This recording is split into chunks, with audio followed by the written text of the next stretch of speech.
Well, the summer season is starting up, so that means the series from the spring season are wrapping up. So where do we start? I believe a good choice will be The Saint's Magic Powers Omnipotent, as it did make my list of series to keep an eye out on. But did it meet my expectations, or ended up disappointing me? Let's find out. The series is about Sei, a office worker who gets magically summoned to a fantasy land, as she is supposed to be the next embodiment of the Saint, a holy maiden that will cure the kingdom of its woes.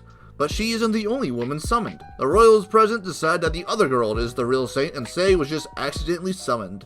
But since the summoning she went through is a one-way trip, Sei is stuck in Fantasyland. So the royals give her room and board at a local castle and give her the freedom to do whatever she wants.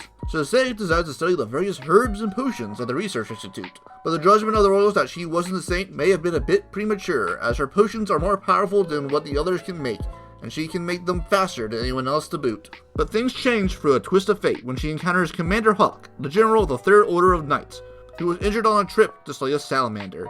But Sei's potions were able to save him from his injuries, thus starting Hawk's interest in Sei, as he wants to reward her for saving him, thus giving Sei more opportunities to explore the world around her, checking out the creation of accessories and the various magics of the world, especially healing and holy arts, all of which expose that Sei is the real saint more and more. This also creates a conflict, as a certain prince would like to keep that information hidden until he can figure out how to handle the political fallout, as well as the fate of Arya, the girl he backed as the all-powerful saint, which makes up the first major arc of the series.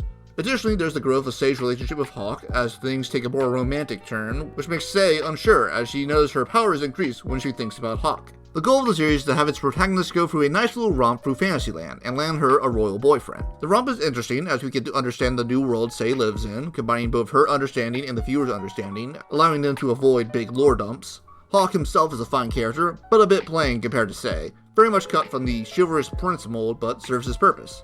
But their romance is cute, so it gets a pass. The series also drops a plethora of hints about the world and the magic system on it, but a lot of these hints never end up being fully fleshed out. The multitude of side characters all have possibilities of developing interesting side plots to delve into.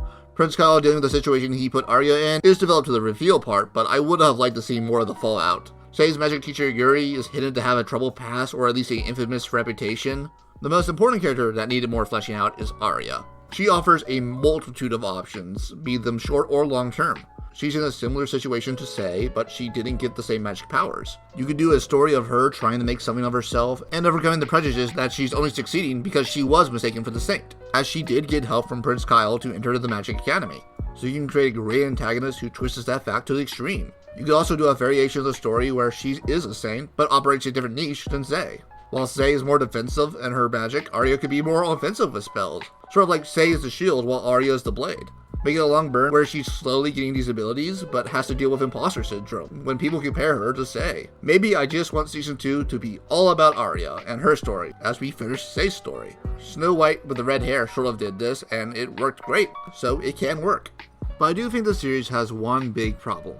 There's absolutely no tension. Sure, Sei and gang have to go on expeditions, and they gotta do a magic at the Creatures of Darkness, but the Creatures of Darkness aren't very interesting as antagonists. They work well as part of the world building and how their presence affects it, but without a key force or a person that causes them to show up, they lack motivation. The only other tension I guess is if she'll end up with Hawk, as there's all these pretty boys around, but that idea is squashed almost immediately, and I'm not complaining about that. So that leaves the series being a very low tension romp through Fantasyland. I can respect the series going for a relaxing vibe, and I think there's definitely an audience for that.